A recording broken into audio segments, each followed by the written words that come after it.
그러면 도대체 방법이 뭐냐? 자, 기술자가 되어서 일당 40만원씩 받으면서 일하시고 싶은 분들에게 제가 정답을 알려드리겠습니다.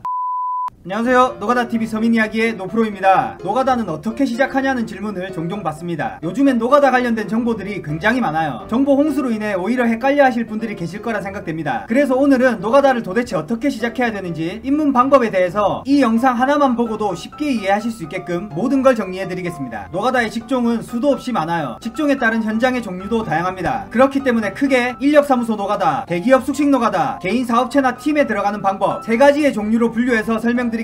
그리고 노가다 입문하실 때 꼭 체크하셔야 할 사항과 제가 팀에 입문해서 기술을 배웠던 경로까지 말씀드리겠습니다. 말씀드리는 내용들은 현장 일을 하시려는 분들, 하시는 분들에게 도움이 될 만한 팁이 많이 있으니 영상을 꼭 끝까지 시청해 주시길 바라겠습니다. 그럼 본론으로 들어가겠습니다. 먼저 가장 흔하게 일할 수 있는 인력사무소 노가다예요. 개인적으로 인력사무소는 현장 기술을 본업으로 삼으시려는 분들이나 자격증 준비를 생각하고 계시는 분들에게 현장의 분위기, 흐름, 날씨, 업무 강도, 기상과 퇴근 등 딱 2주일만 일해보시고 본인에게 현장 일이 맞는지 판단하기 가장 좋은 방법으로 추천드리는 노가다 방법입니다. 물론 저는 당장 돈이 필요하고 먹고 살려고 인력사무소에 출근한 적이 많지만 지금 생각해보면 인력사무소는 동전의 양면과 같아서 인력사무소에서 일을 계속 하시는 건 추천드리지 않습니다. 그 이유는 이게 사람 마음이 간사한 게 당장 급해서 인력사무소를 나갔지만 급한 불을 끄게 되면 게으른 사람들은 또 잘 안 나가게 돼요. 그래서 꾸준한 수입을 얻기가 생각보다 힘듭니다. 똥 싸러 들어가기 전이랑 똥 싸러 나온 후랑 자꾸 대변 이야기해서 죄송해요.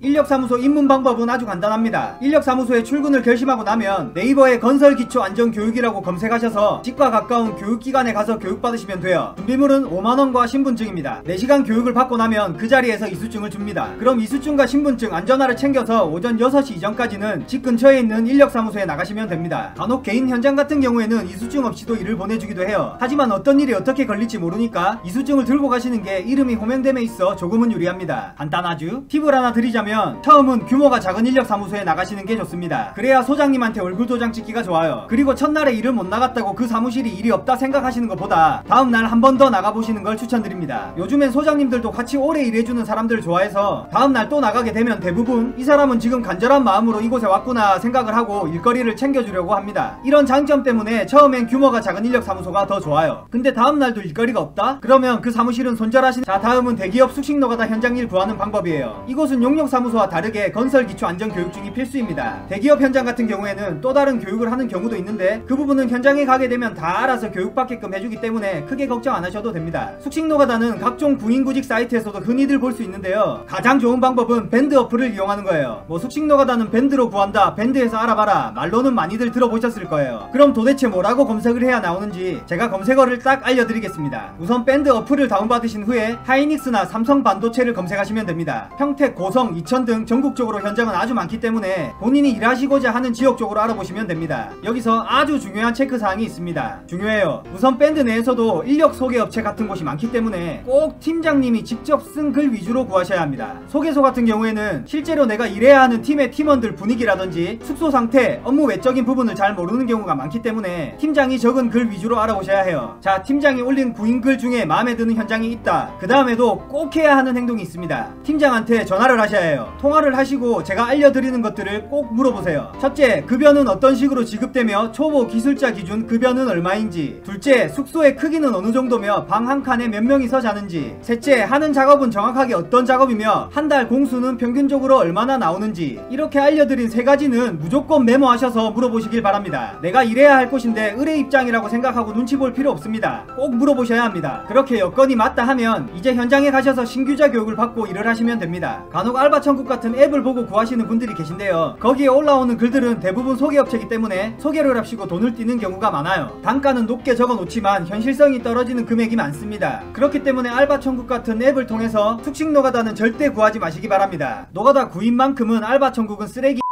마지막으로 이제 개인팀에 들어가는 방법에 대해 알려드리겠습니다. 먼저 저는 지금 있는 판넬팀에 어떻게 들어갔냐? 알바천국 보고 들어갔어요. 헤헤. 아니, 알바천국 보고 구직하지 말라더니 이게 무슨 소리냐? 저는 그냥 초보 기준 15만원 준다길래 연락해서 바로 일했습니다. 물론 15만원 주는 데는 다 이유가 있었습니다. 첫날 일하고 육체와 영혼이 분리되는 걸 경험하고 보통 이런 팀이나 개인 업체 같은 경우에는 90% 이상이 지인들을 통해서 들어갑니다. 노가다계의 대표적인 금수저 케이스가 바로 아빠 밑에서 기술 배우는 친구들이에요. 뿐만 아니라 대부분 팀장이나 사장님들은 주변에 기술자뿐만 아니라 일할 수 있는 친구들을 언제든 섭외할 수 있는 능력들을 가지고 있기 때문에 개인 업체에서 기술을 배우며 일할 수 있는 환경이 사실 확립이 잘 안 되어 있습니다. 이제 열정을 가지고 미장, 도배, 타일 같은 학원에서 열심히 배우고 나와도 멀쩡한 팀에는 들어가기 힘든 것도 사실이에요. 그렇기 때문에 대부분은 사람들을 자주 구하는 개인 업체에 들어가게 됩니다. 하지만 사람을 자주 구하는 데는 분명히 이유가 있습니다. 일당이 짜던지 사람이 주옥 같던지 이유가 있어요. 그러면 도대체 방법이 뭐냐? 자, 기술자가 되어서 일당 40만원씩 받으면서 일하시고 싶은 분들에게 제가 정답을 알려드리겠습니다. 버티셔야 합니다. 주옥 같아도 버티세요. 처음부터 내 입맛에 맞는 일자리는 세상 천지 아무것도 없고 처음부터 내 마음을 이해해주는 사람은 한 명도 없습니다. 주옥 같은 사장 밑에서도 누군가는 일을 배워 나와서 건실한 사업체를 차리시는 분들이 분명히 존재합니다.